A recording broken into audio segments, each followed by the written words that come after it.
Presenta el siguiente programa Banco República, nuestro banco país. Este espacio es presentado por Claro Empresas Soluciones Corporativas. Empresarios de acá se realiza en el Hotel NH Montevideo Columbia. En el programa de hoy vamos a conversar sobre los factores locales que están pesando más a la hora de tomar decisiones financieras. ¿Qué hace falta para desarrollar un mercado de valores local? Algunas de las preguntas que nos va a responder Juan María Terra, que es director de Gletir. El gobierno definió las pautas salariales para la negociación colectiva. ¿Son alentadoras? ¿Qué esperar? ¿Tenemos baja productividad como país? ¿Por qué? ¿De qué depende mejorar estos niveles? El análisis de Hernán Bonilla, presidente del Centro de Estudios para el Desarrollo, CED. ¿Qué tal? Bienvenidos a una nueva entrega de Empresarios de acá. Es un gusto recibirlos. Siempre lo menciono porque así es verdaderamente, a través de la pantalla de NSTV, El Nuevo Siglo, a través de nuestro canal en YouTube, nuestras redes sociales que semana a semana estamos actualizando todo lo que hace a los temas que desarrollamos aquí. Hacemos una puesta a punto de los temas de agenda del sector empresarial de nuestro país, temas económicos, y vaya si es interesante poder contar con ustedes semana a semana que lo hacen posible. Lo anunciamos al comienzo del programa. Uno de los temas que vamos a desarrollar hoy es hablar del sector financiero, de inversiones en este sector puntualmente, cómo se viene desarrollando, los desafíos allí. Y para esto hemos invitado a Juan María Terra, que es director de Gletir. Juan María, mucho gusto, muchas gracias por estar aquí. Gracias por la invitación, Tatiana. Es un gusto estar en tu programa y bueno, siempre los seguimos y nos interesa estar acá. Bien, bueno, muchas gracias, Juan María. Para hacer una puesta a punto, Gletir, ¿de qué se trata esta compañía? Gletir es un corredor de bolsa, ¿sí?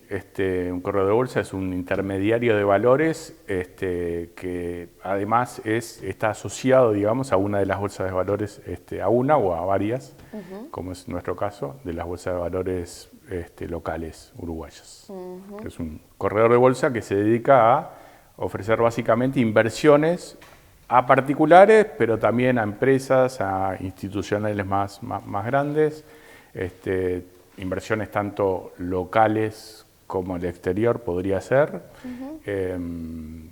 Básicamente es eso, inversiones y asesoramiento financiero a todos, a los clientes que tienen un ahorro e invierten localmente o en el exterior.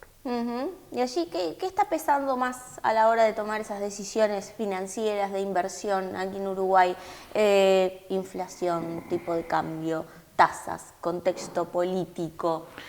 Bueno, todos esos conceptos, digamos, esas variables son las que pesan siempre a la hora de invertir y nosotros estamos siempre monitoreando todas las variables para aconsejar a los clientes a ir hacia un lado o hacia el otro. Por ejemplo, la diversificación es uno de los conceptos fundamentales en lo que es inversiones. Entonces, en ese sentido, entre las variables que nombraste, bueno, el peso y el dólar, bueno, ¿qué conviene más hoy? Bueno, hay veces que conviene un poquito más tirarse más hacia el peso, otras veces más hacia el dólar. Inflación, bueno, cómo está la inflación, no solamente local, sino en el exterior, porque también incide en cada una de las inversiones que hagamos.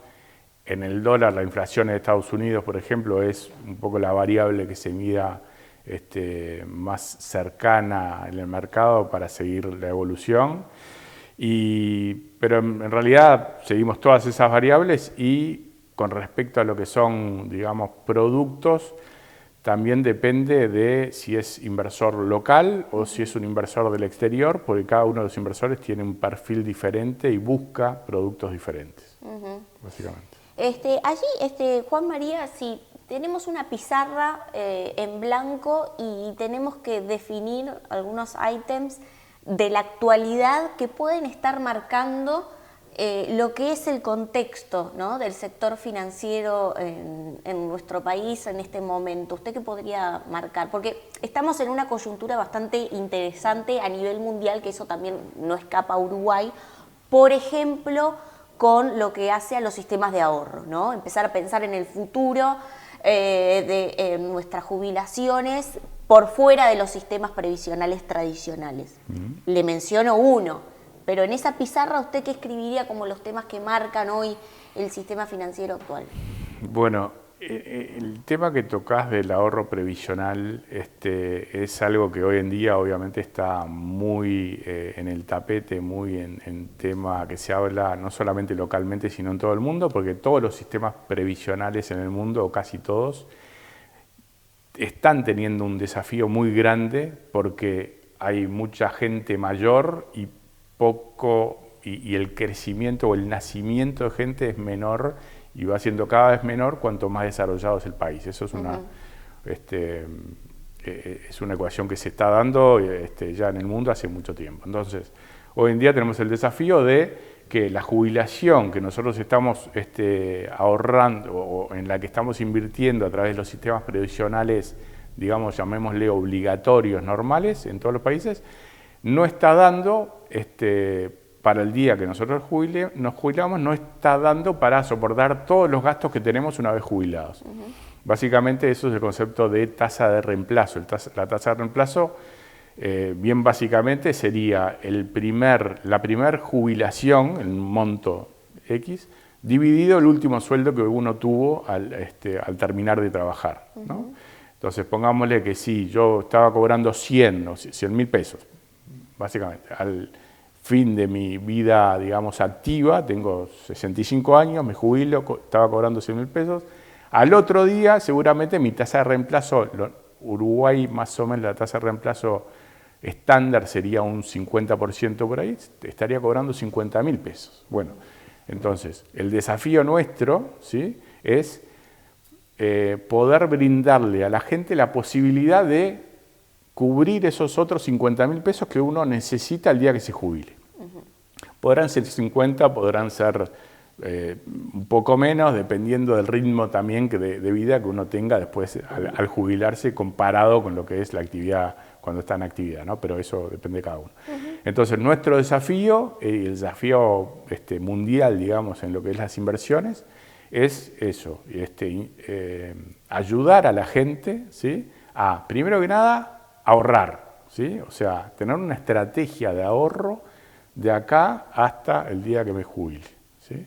Eso primero que nada. Y después, bueno, entender de inversiones y entender dónde están los riesgos en las inversiones, qué tengo que tomar en cuenta, y todo eso también entender en sí mismo cómo es su, por ejemplo, aversión al riesgo. O sea, porque hay gente que es más arriesgada que otros, hay gente que dice, bueno, yo quiero todo en renta variable toda mi vida, y hay gente que dice, no, me da miedo que me baje la inversión, entonces dame renta fija, que sería algo que me da siempre un interés y nunca, o baja menos de valor, tiene menos volatilidad, como se habla en las cargas financieras.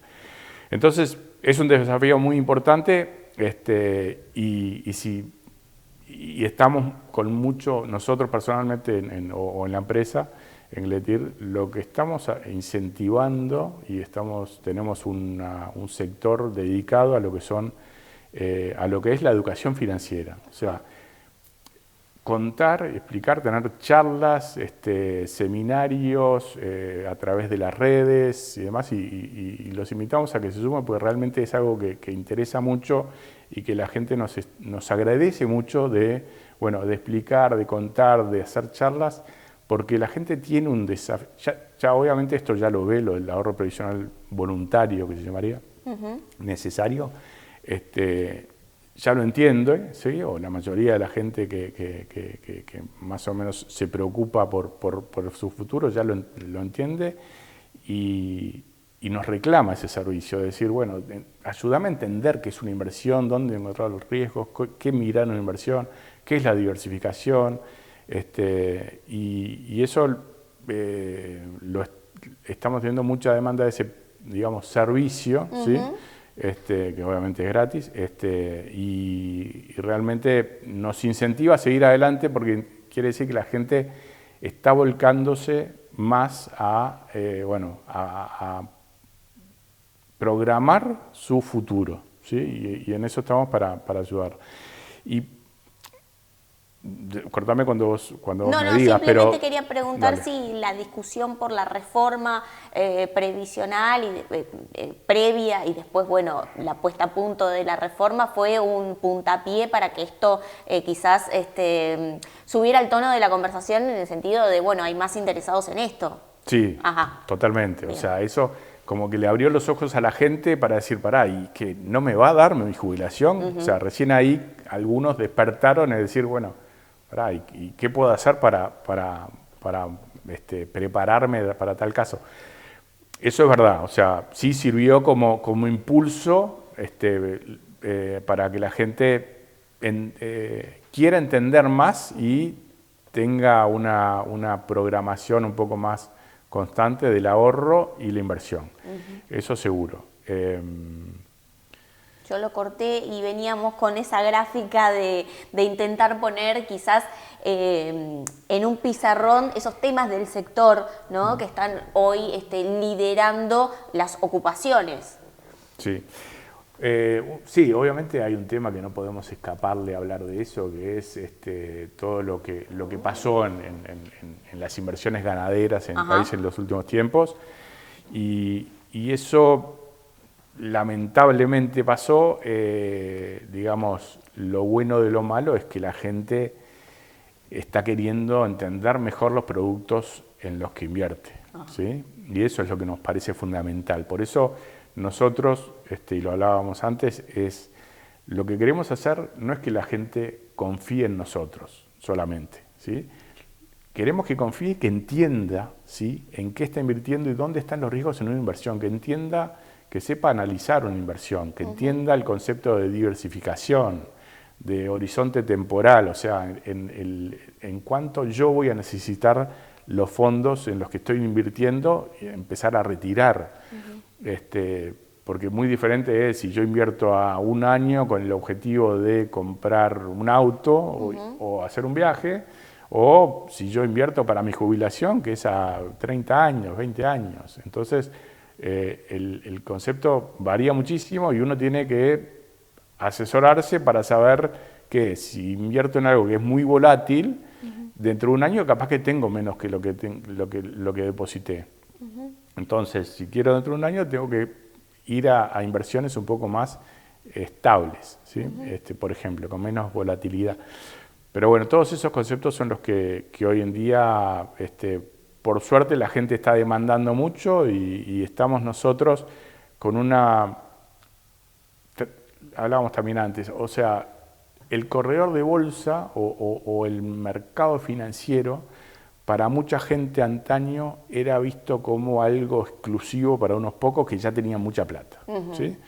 Nosotros lo que venimos hace unos años es a romper con ese concepto. O sea, hoy en día incluso tenemos, para ver hasta dónde llegamos, tenemos una posibilidad de que el menor de edad, ¿sí?, pueda abrir una cuenta de inversión junto con su tutor, padre, madre, para poder también, primero que nada, que los padres o el tutor empiece de a poquito depositarle unos fondos mientras el menor no esté trabajando, para que el menor también vaya tomando esos conceptos de finanzas, qué es el interés, cómo se calcula, cómo se mueven las inversiones, la renta variable, la renta fija, conceptos básicos, las criptomonedas, que generan mucho interés entre los jóvenes.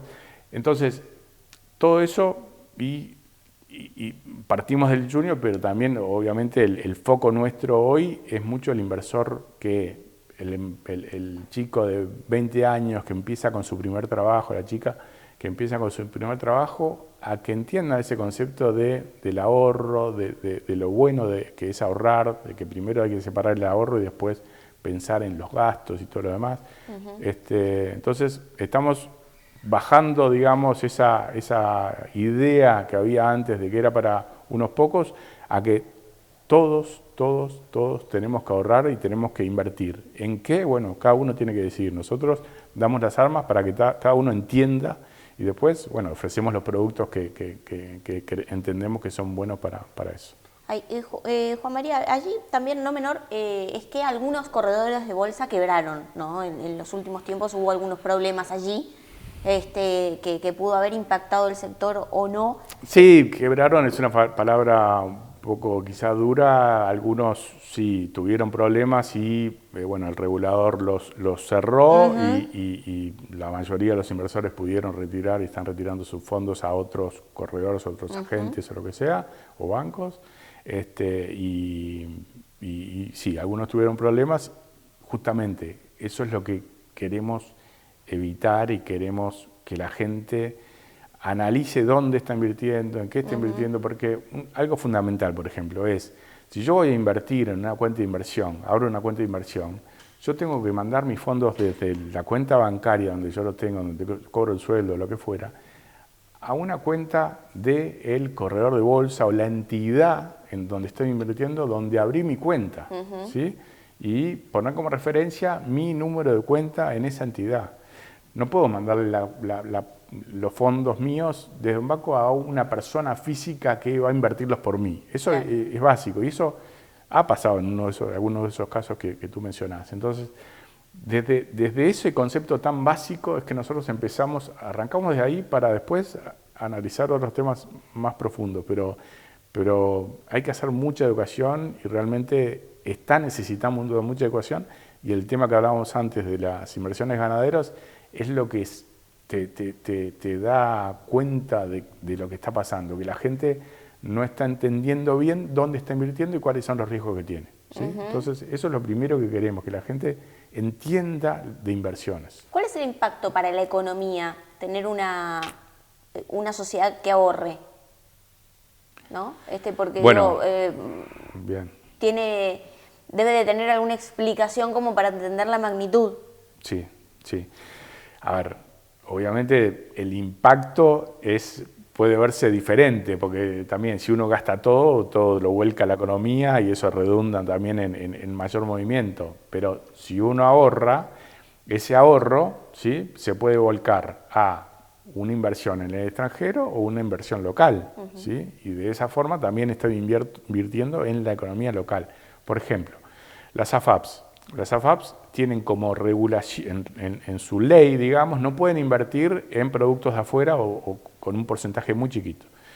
Entonces, ¿qué ha pasado? Las AFAPs, hoy el sistema previsional en sí, en su conjunto, maneja aproximadamente 25.000 millones de dólares. Y todo eso, sí, o la mayoría, está invertido localmente por regulación, vuelvo a decir, de que no puede invertir afuera o muy poco. Y todo eso ha redundado, ¿sí?, en que también todos los productos o desarrollos forestales, desarrollos inmobiliarios, desarrollos incluso inmobiliarios de vivienda social, han sido posibles gracias a que todo lo que es nuestro ahorro previsional, el de cada uno de nosotros, se invierte en las AFAPs y las AFAPs invierten en el país. Y eso es inversión, ¿sí?, porque es parte no es la inversión voluntaria, digamos, sino porque es lo que uno invierte obligatoriamente en una AFAP, pero todo eso ha redundado en beneficios para el país, porque todo eso se consume, se pagan salarios de la construcción y demás, de forestal, y todo eso vuelve a la economía. Y también, obviamente, los otros productos locales que podrán ser acciones de empresas locales, podrán ser obligaciones negociables o deuda de empresas locales. Eso, específicamente, eso local que no va o que también invierte en las AFAPs, pero más privado de las empresas, es lo que está faltando desarrollar, entiendo yo. O sea, que no hay demasiadas empresas localmente que estén emitiendo productos, ya sea acciones o deuda, o sea, equity o deuda, localmente. Y eso también lo estamos incentivando nosotros. ¿Las condiciones están? Las condiciones están. Yo creo que también hay un miedo de las empresas a salir al mercado, digamos, a buscar inversiones. Algunas lo están haciendo, estamos trabajando en algunas de ellas. ¿De qué sectores? Sectores de venta masiva, de venta de productos masivos, sector forestal podría haber, inmobiliario también. Creo que está faltando eso, poder desarrollar finalmente la mayor emisión o más productos emitidos públicamente en la economía local. Lo inmobiliario, por ejemplo, el inmobiliario, ¿qué pasa? Hoy es muy común la inversión de un uruguayo que ahorra, que tradicionalmente lo ponía en el banco, iba armando su cuenta bancaria, su ahorro en una cuenta bancaria, y cuando tenía $100.000 iba y compraba un apartamento. Eso hoy en día está innato en el uruguayo que le gusta el ladrillo, le gusta eso, y uno le pregunta a un uruguayo, bueno, ¿qué es la inversión para ti? Y dice, bueno, invertir en comprar una casa. Bueno, sí, es una de ellas. Pero también podría haber, que en otros lugares, obviamente en países desarrollados hay mucho, es productos de inversión financiera, o sea, una cuenta de inversión, como una cuenta en un corredor de bolsa, que a su vez inviertan en inmuebles locales, ¿sí? En desarrollos de inmuebles locales. Bueno, ojalá se desarrolle más, y eso es lo que estamos intentando, se desarrolle más ese tipo de inversión localmente. Clarísimo. Vamos a una pausa. Yo le invito a que se quede en el próximo bloque de Empresarios de Acá para seguir conversando sobre temas que hacen las decisiones financieras a las inversiones financieras con Juan María Terra, que es director de Gletir. Vamos a una pausa y enseguida regresamos. Betel, única cadena de centros de estética y spa del Uruguay. GSS, única empresa en Uruguay dedicada al Facility Services. Limpieza, seguridad, outsourcing de personal y mantenimiento. Conozca más en www.gss.com.uy. Agregamos valor a las empresas. Dermaglow Facial Ultra. Ultra hidratación. Hidrata por 24 horas. Ultra firmeza. Suaviza las líneas de expresión. Ultra volumen. Ayuda a reducir arrugas. Ultra estructura. Atenúa arrugas profundas. Dermaglow Facial Ultra. Una línea para cada etapa de tu vida.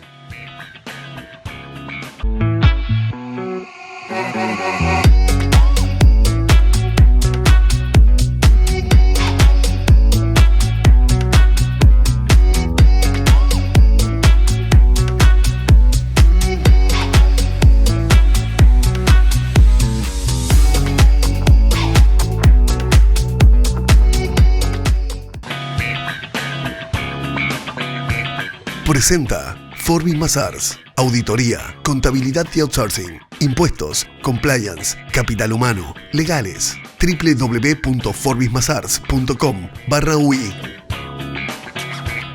Continuamos en Empresarios de Acá. Estamos en diálogo con Juan María Terra, que es director de Gletir. Venimos hablando de todo lo que hace al sector de inversiones financieras, ¿no? Y allí, no menor, es, yo lo preguntaba hace poco, pero me gustaría tener su opinión de primera mano, tu opinión, tuteo, porque me habilitó. Sí, por favor.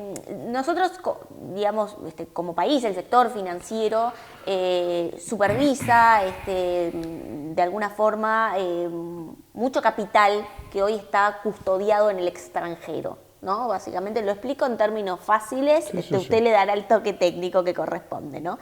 ¿Estamos preparados como mercado para competir por esos capitales, para que estén no solo supervisados desde Uruguay, sino también custodiados aquí en la plaza financiera? Bueno, ahí Uruguay tiene una tradición de muchos años, por ser una economía que en la región es la más estable sin dudas, ¿sí? Hablando de la región como Brasil, Argentina y Paraguay, básicamente Brasil y Argentina. Tiene una tradición de muchísimos años, ¿sí? en finanzas, en inversiones, ¿sí? De hecho, Uruguay maneja, o desde Uruguay se manejan capitales de inversión financiera que podrían, sin temor a equivocarme, ser 20 veces más de lo que Uruguay tiene como, o los inversores uruguayos tienen en capital financiero, ¿sí? Entonces, hay tradición, hay experiencia, hay técnicos muy capaces en el rubro, y y todo eso se traduce en que realmente esté preparado para todo esto. Lo que hoy pasa es que la mayoría de los capitales de la región se administran desde Uruguay, pero obviamente un 90% quizás se invierte en el exterior, en productos financieros en el exterior, en títulos del mundo, ¿sí? El desafío nuestro, y creo que estamos en el mejor lugar para poder desarrollarlo, es que venga una porción mayor de esos activos que se administran desde Uruguay, que una porción mayor se invierta también localmente. ¿Sí? Para eso necesitamos incentivos. O sea, ¿están faltando incentivos para que se inviertan localmente? Sí, sí. ¿Como por ejemplo? Y bueno, que las empresas tengan mayores incentivos para emitir localmente productos, ya sea deuda, ya sea acciones, y todo eso vaya desarrollando más la economía local. ¿Sí? Como te decía antes, las AFAPs han sido un motor, una locomotora de desarrollo de la inversión productiva en Uruguay muy grande, porque son 25.000 millones de dólares que están mayormente invertidos acá. Mi visión es que eso tendríamos que unirnos entre todos para ver cómo una parte de lo que nosotros administramos, digamos, de la región, una parte mayor, una porción mayor, se invierta localmente, y eso lo veo totalmente posible. Solamente hay que alinear objetivos entre, que obviamente hay muchos participantes y es difícil, pero yo creo que se puede, y para nosotros es un objetivo que tiene que ser como que primordial para el país, porque es uno de los polos de desarrollo más importantes en muchos países, lo financiero, y realmente estamos en la mejor situación para poder hacerlo. Uruguay es un país exportador de servicios. Esto es un rubro, el financiero es un rubro donde pesa mucho en el PBI local, en la exportación de servicios, y realmente tenemos todo para poder hacerlo. Solo nos falta darle una vueltita de rosca para que pueda invertirse más localmente. ¿Los bancos qué rol podrían tener allí? El mismo. Los bancos también pueden ofrecer productos de inversión locales y los ofrecen. Y en conjunto somos el sistema del mercado de valores, junto con los bancos, los corredores de bolsa, los asesores de inversión, los gestores de portafolio. Yo creo que entre todos deberíamos poder lograrlo. Obviamente es muy importante tener la visión del Estado, del gobierno, y especialmente del Banco Central, enfocada a lograr eso, ¿no? A desarrollar realmente el mercado de valores. Realmente hubo una comisión que se creó hace más de 10 años de mercado de valores, que empezó a funcionar hace más o menos 5 años, pero que realmente no se ha logrado destrabar lo suficiente como para que esto suceda. Nosotros estamos siempre intentando lograr más productos locales, emisión de más productos locales, asesorar más a las empresas, acercarnos a sus departamentos técnicos financieros para darles más insumos, para poder entender mejor la forma de llegar al mercado de valores y demás, y los beneficios que ello tiene para la empresa y para el país.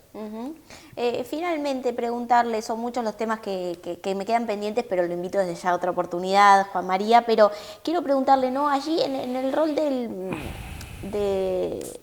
lo que es ver, observar, usted como analista y como activo participante de lo que es el sector financiero, ¿qué sectores de la economía real usted ve con potencial crecimiento en el corto y el mediano plazo, ¿no? Estamos con una agenda que marca también como meta llegar a crecer más como país, ¿no? Y entonces es un poco también lo que seguramente los empresarios como usted también se pongan a pensar y analizar, ¿no? En ese sentido.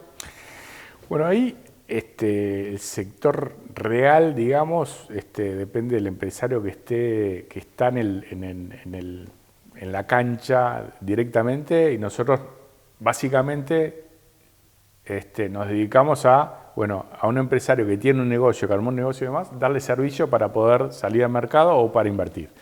Entonces me estoy metiendo en una cancha que quizás es más para un economista, pero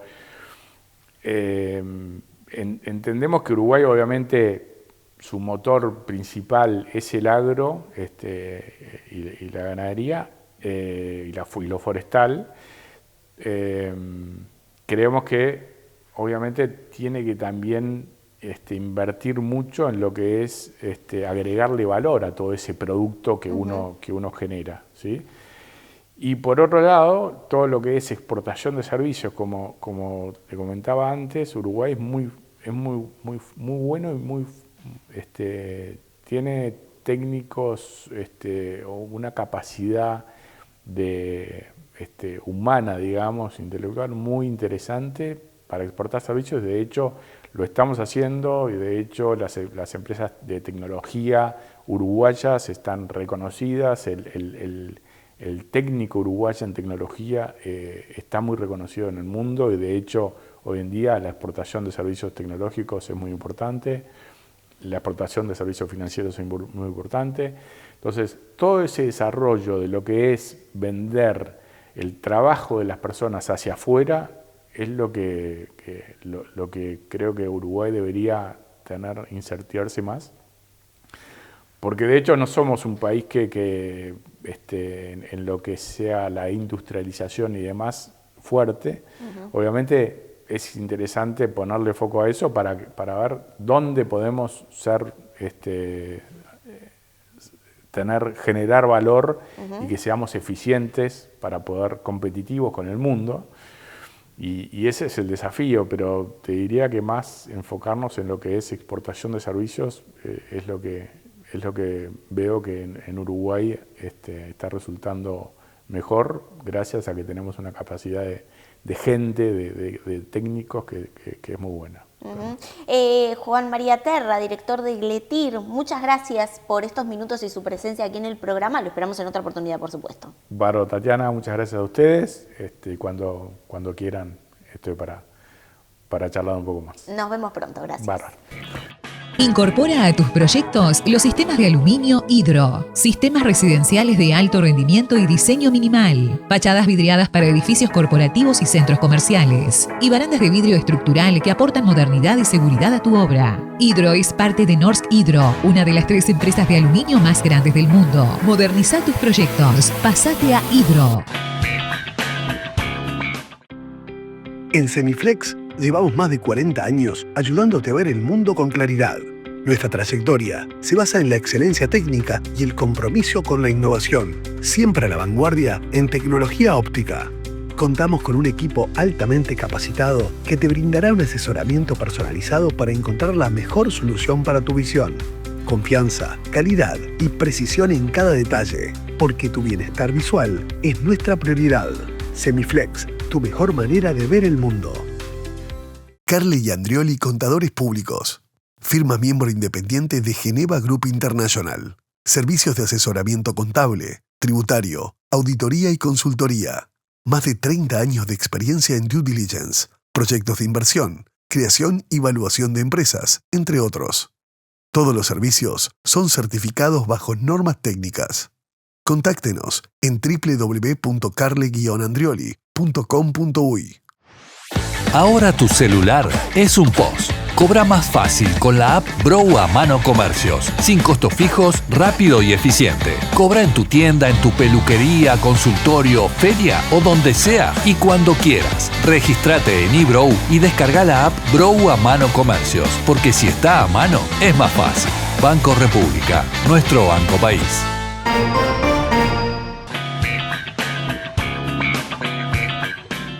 Carly Andrioli, presentes en Empresarios de Acá. Tercer bloque de Empresarios de Acá, y lo anunciamos en la portada del programa. La idea es seguir desarrollando temas que hacen a la agenda empresarial. Allí la productividad, los salarios, la competitividad son temas que están marcando la agenda empresarial de continuo, podría decirse, pero este año muy particular se acentúan, y qué mejor que hacer un análisis con Hernán Bonilla, que es economista, es el presidente del Centro de Estudios para el Desarrollo del CED. Bienvenido, Hernán, muchas gracias. Gracias a vos, Tatiana, por la invitación. Bueno, Hernán, allí estamos en un momento donde obviamente es el año de negociación colectiva, la discusión por salarios está presente, y también una discusión que trata de meterse, por así decirlo, aunque no ha sido contemplada, que es la productividad, ¿no? De alguna forma los empresarios esperaban de que la productividad sea un factor que pudiese tener incidencia en la denominación o las propuestas de las pautas salariales. ¿Tú cómo estás observando esta discusión? A ver, yo creo que las pautas que se han presentado para la negociación de los consejos de salarios que están comenzando ahora, que son unas rondas que involucran a muchos trabajadores, unos 600.000 trabajadores, o sea que es relevante realmente. Y las pautas que se han fijado, yo creo que tienen varios problemas, ¿no? Uno es que, como vos decías, esto que venimos hablando hace mucho tiempo, de que debe incorporarse de alguna forma la productividad, no está presente, pero además retrocedemos en algunas cosas que se habían avanzado en años anteriores respecto a tratar de darle de todas formas más realismo a las pautas salariales que se fijan para las empresas. Las pautas que se han anunciado implican aumentos en 3 franjas hasta poco menos de 40.000 pesos, una después de 40.000, poco menos de 40.000 pesos a 165.000 pesos, y de ahí una tercera de ahí para arriba. Y con aumentos más importantes, los aumentos más grandes están en la franja más baja, después en la del medio, y no habría aumento real en la franja más alta. Esto tiene el gran problema de fijar los mismos aumentos para todas las empresas de todos los rubros y sin discriminar de ninguna forma.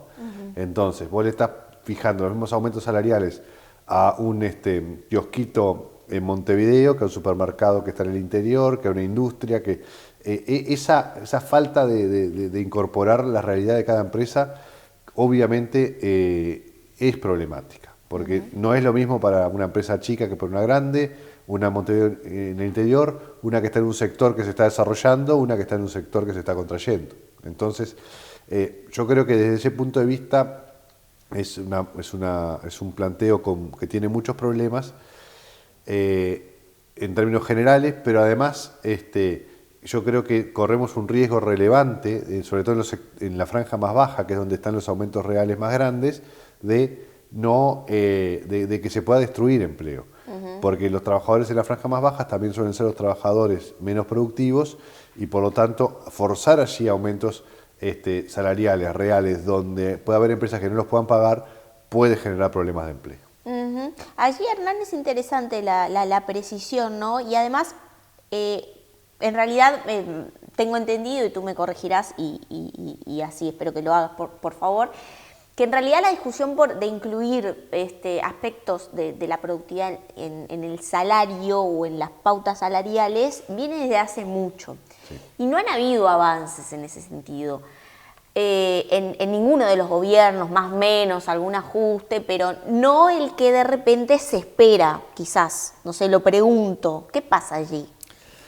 El tema de la productividad es que es muy difícil de incorporar cuando se toman agregados muy grandes. O si vos tomás la economía en su conjunto, se puede medir una proxy de productividad. En el CED lo hacemos y presentamos datos sobre eso, pero no es sencillo.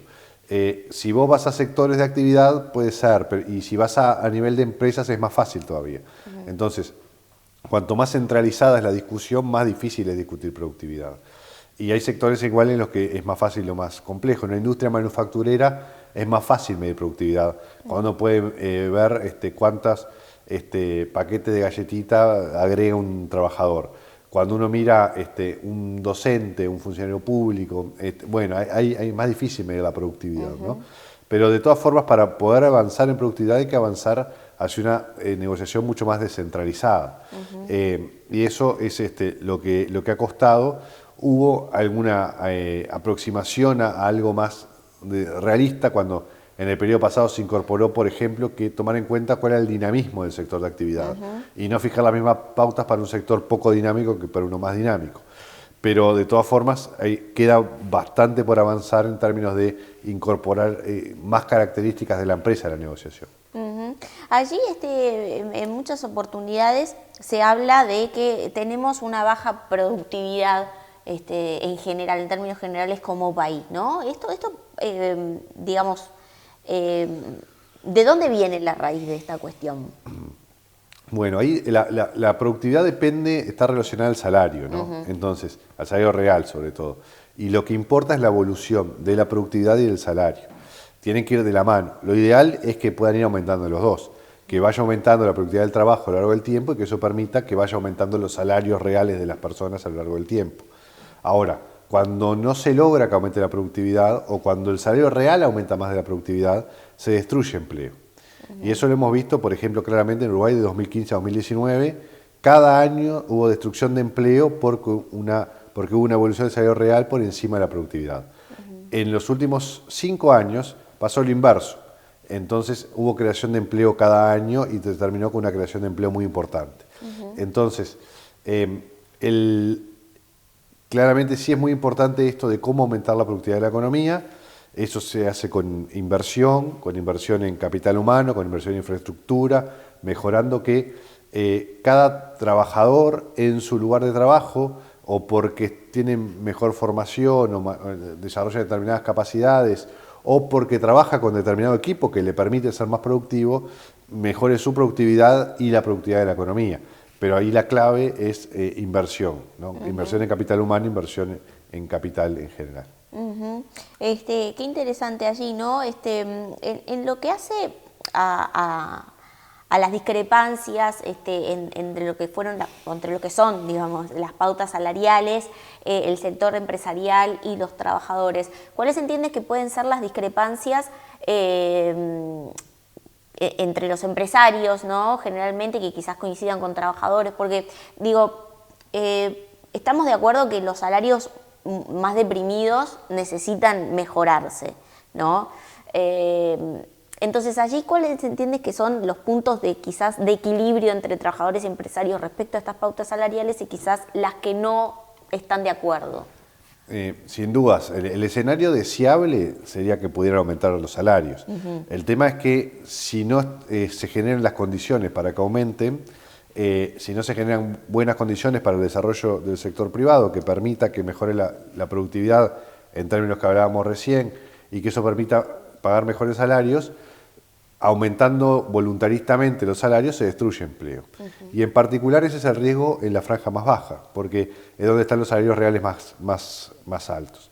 Y además por esto de no discriminar de ninguna forma a las empresas. Entonces, a una empresa que hoy le está yendo mal, o a un sector incluso que está complicado, aumentos salariales reales en una cantidad de salarios donde además están la mayor parte de los trabajadores, porque el grueso de los trabajadores están en la franja más baja. Luego hay algo más en la segunda y casi no hay trabajadores en la última franja. La última franja es una franja casi vacía porque además son salarios muy altos que en general no se negocian en los consejos de salarios, sino que se negocian individualmente. Yo creo que responde a que poder, esta idea que se había discutido en la previa de si iba a haber desindexación salarial o no hay desindexación salarial en las pautas que se plantearon, pero para que no quedara que no hay nada de eso que se había discutido, y en particular que había sido un planteo del ministro de Economía, que se pone esta franja que no es representativa. Pero en el grueso de los trabajadores, yo creo que podemos ver este problema a partir de que se empiecen a aplicar estas pautas.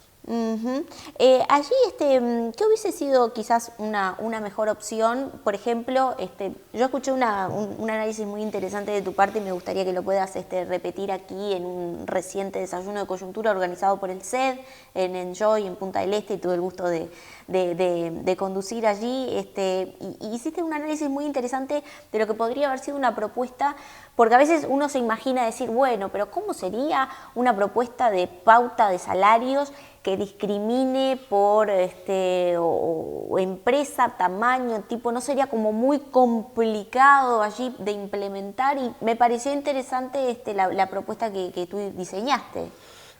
Sí, es una propuesta con la que venimos insistiendo desde el SED, que básicamente es, dado esto de que es difícil medir la productividad y que es una discusión en la que estamos empantanados hace mucho, hacer una especie de proxy de cómo podemos acercarnos a ese concepto, con pautas salariales que sean más realistas para las empresas y por lo tanto al final también más beneficiosas para los trabajadores también.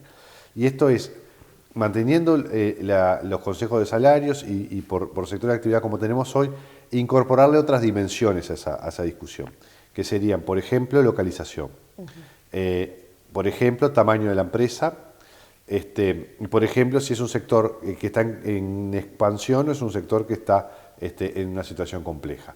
Y entonces, a las empresas dentro de un sector de actividad ya no solo es lo mismo para todas las empresas, sino que se toma en cuenta, se divide, digamos, se subdivide la negociación a partir de tomar en cuenta, bueno, por ejemplo, empresas chicas en el interior y que están en problemas, pautas distintas que empresas en Montevideo grandes y que les va bien.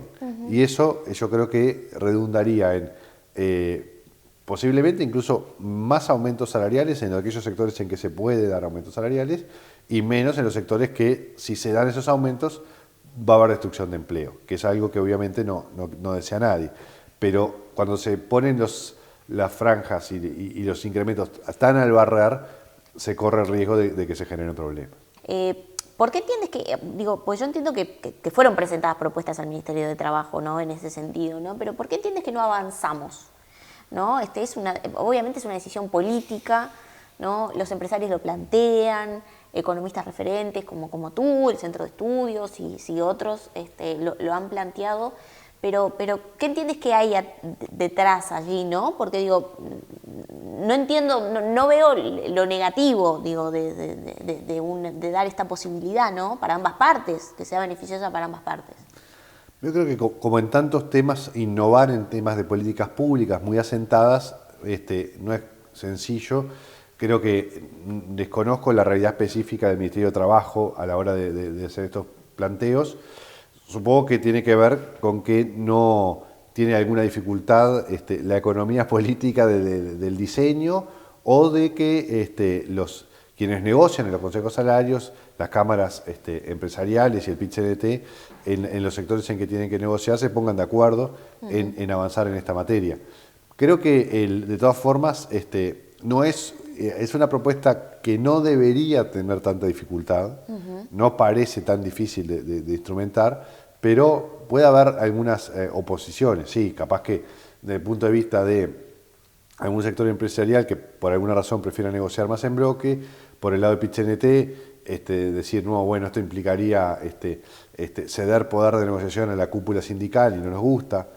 Puede haber distintas razones por las cuales haya oposición a la propuesta, pero creo que el Ministerio de Trabajo debería avanzar con propuestas más concretas en este sentido. Una vez planteadas no es posible volver atrás, ¿no? Una vez que están los lineamientos ya se está negociando, ¿no? Sí, a ver, sí, pero no necesariamente esto es como la base de la negociación, ¿no? Sobre esto ahora en cada sector se va a negociar. Bien. Vamos a un próximo bloque. Hernán Bonilla, presidente del Centro de Estudios para el Desarrollo, te invito a que te quedes, por supuesto, porque vamos a hablar de otro tema que está haciendo a la agenda de este año en particular, que tiene muchísimo el foco de atención de los empresarios y bueno, de la sociedad toda, por supuesto que sí, pero te invito a que hagamos un análisis al próximo bloque. Ya venimos. Diora Uniformes, moda empresarial. Visítenos en www.diora.com.uy. Carly y Andrioli, presentes en Empresarios de Acá. Sobre la Rambla de Malvin nace Capt View, un proyecto exclusivo de 5 residencias únicas, con doble orientación, espacios generosos y detalles de categoría, donde la arquitectura se integra con el paisaje. Un lugar para quienes buscan privacidad, excelencia y el privilegio de vivir frente al mar.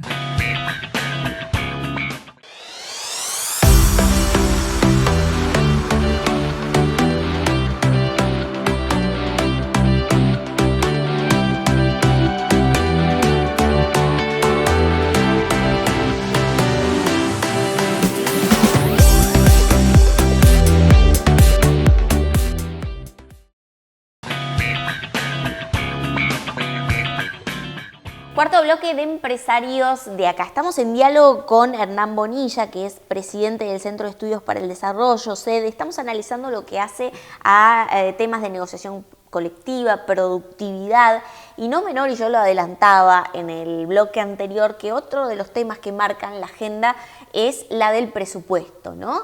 Allí,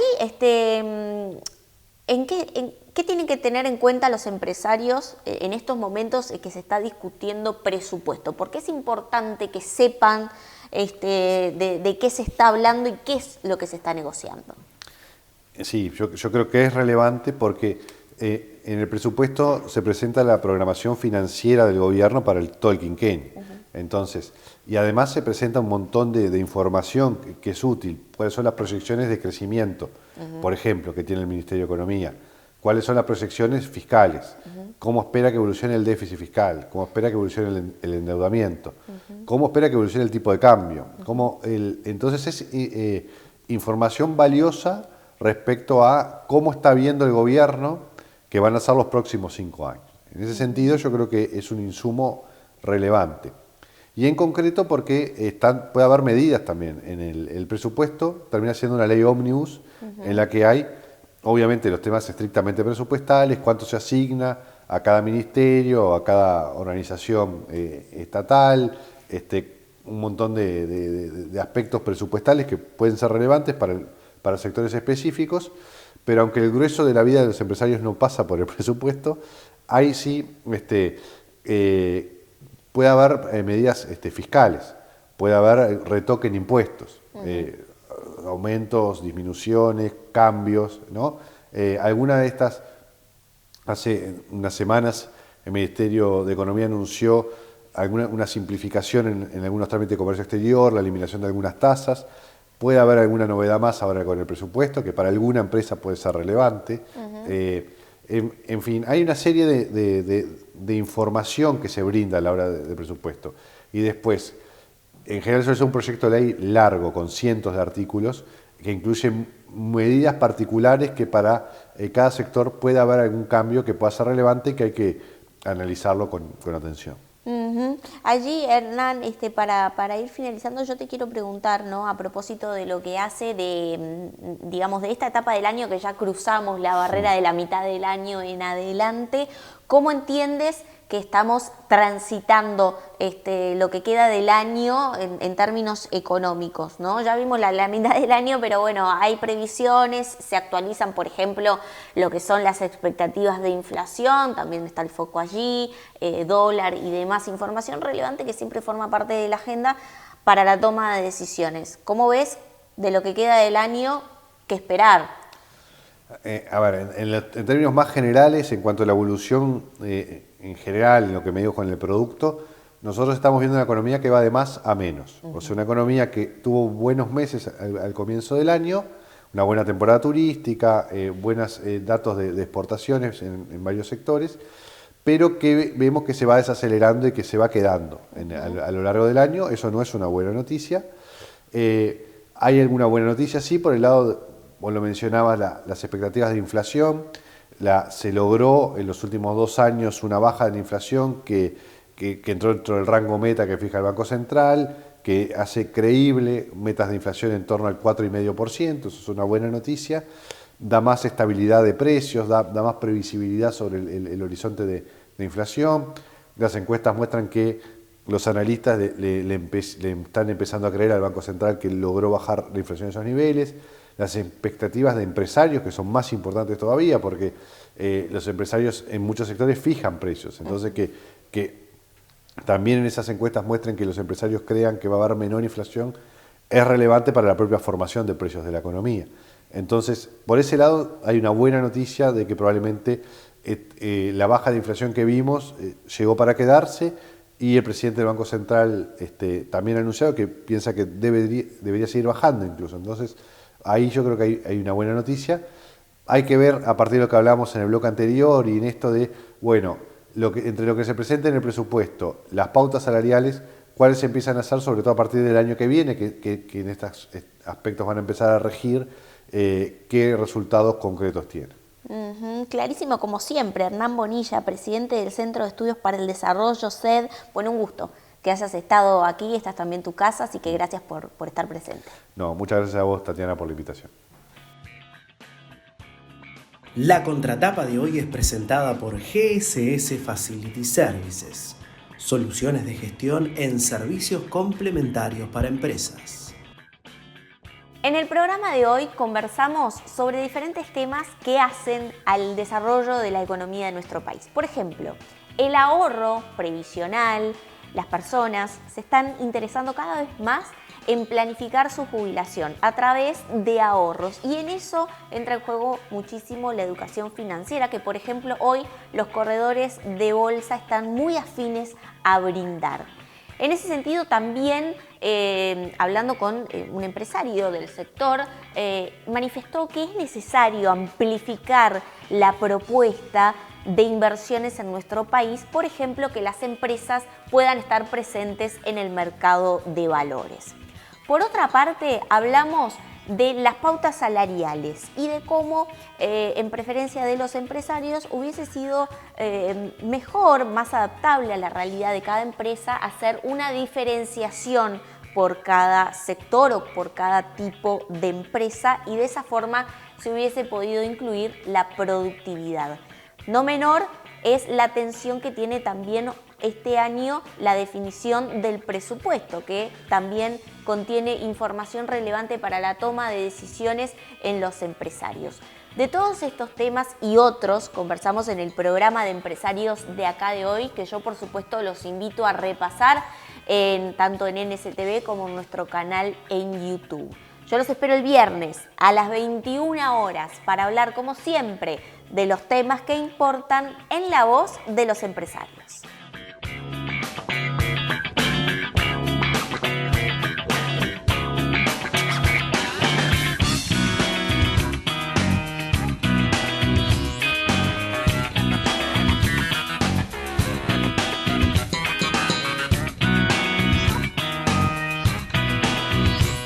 Este espacio fue presentado por Claro Empresas Soluciones Corporativas. Presentó este programa Banco República, nuestro banco país.